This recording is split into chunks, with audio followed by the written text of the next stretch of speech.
Hello students, hope you all are clear with the concepts taught in chapter 1, Introduction to Financial Accounting. Today, let me begin with the second chapter, Theory Base of Accounting. As discussed in the previous chapter, accounting is concerned with identifying, recording, classifying, summarizing, analyzing and interpreting financial transactions. After undergoing all these processes, the accounting information which the internal and external users are going to use should be reliable as well as comparable. For such reliability and comparability, financial statements should be based on consistent accounting policies, principles and practices. The need for this reliability and comparability developed a proper theory base of accounting. What is the main objective of accounting? We have learned in our previous chapter that the main objective of accounting is to provide useful information to the various users for decision making. It can be achieved only when accounting records are maintained on the basis of uniform rules and principles. Accounting principles, concepts and conventions are known as generally accepted accounting principles. These principles are the base of accounting. Generally accepted accounting principles refer to the rules or guidelines adopted for recording and reporting of business transactions in order to bring uniformity and consistency in the preparation and the presentation of financial statements. On the basis of the experiences of the accountants, customs, legal decisions, etc., these principles have been framed and are accepted by accounting professionals. Accounting principles are based on the fundamental accounting assumptions. Now, let us discuss some fundamental accounting assumptions.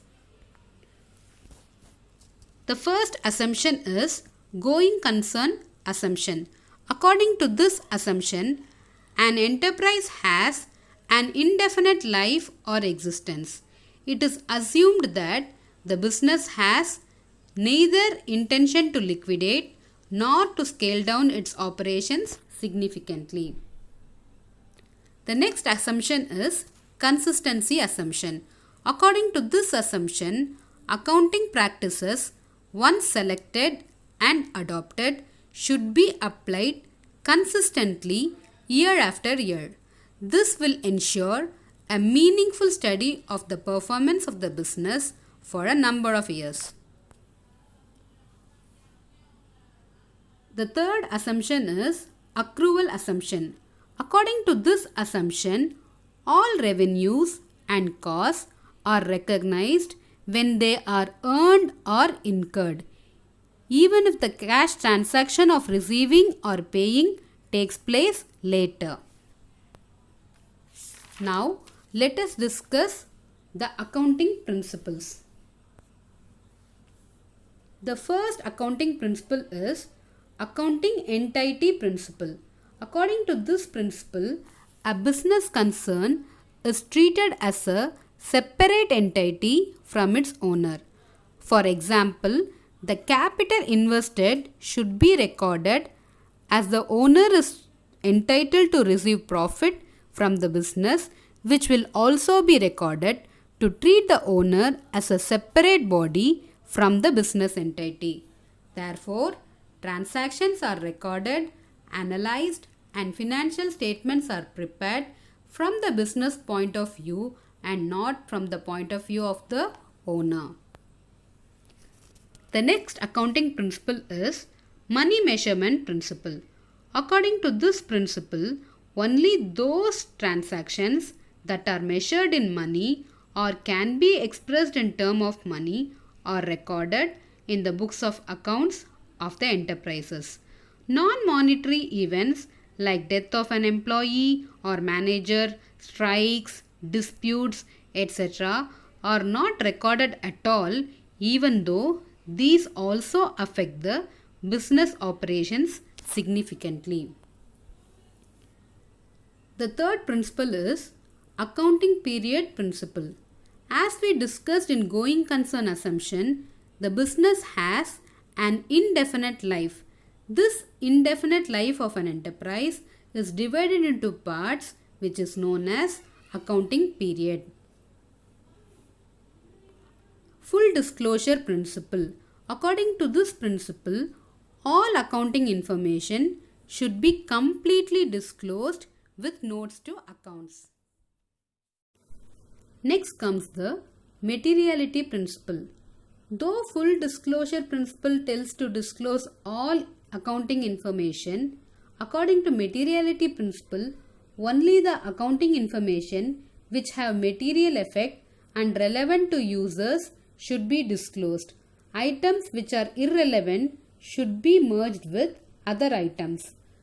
For example, stock of pencils, erasers, etc. are merged as stationery account. The next principle is prudence principle. According to this principle, profit in anticipation should not be recorded, but loss in anticipation should immediately be recorded. The objective of this principle is not to overstate the profit of the enterprise in any case. It is also known as conservatism principle. Next comes the cost principle. According to this principle, an asset is recorded in the books of accounts at its original cost, comprising cost of acquisition and all expenditure incurred for making the assets ready to use. For example, when a machine is purchased, the installation charges are also added along with its original cost. Matching principle.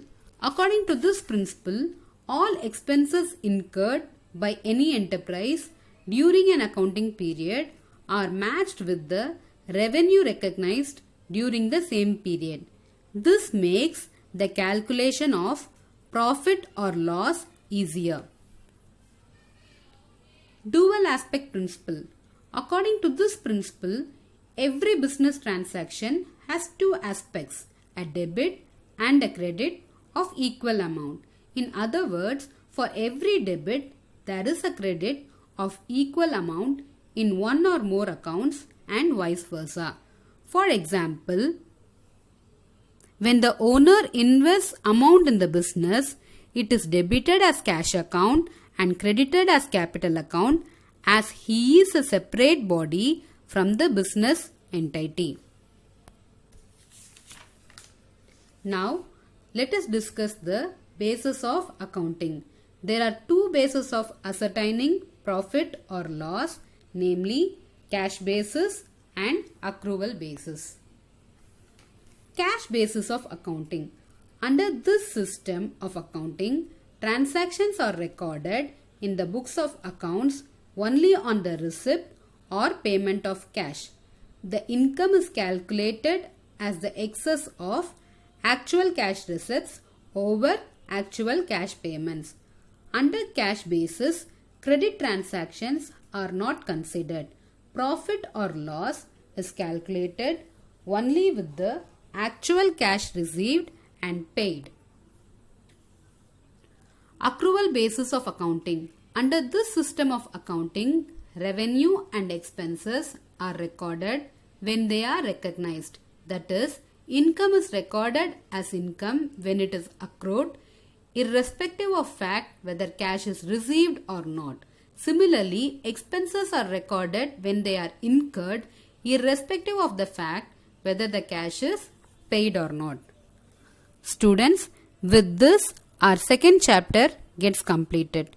The concept and principles which we learnt in this chapter can be understood better only when we apply those concepts and principles, which can be done in the forthcoming sessions. Thank you, children.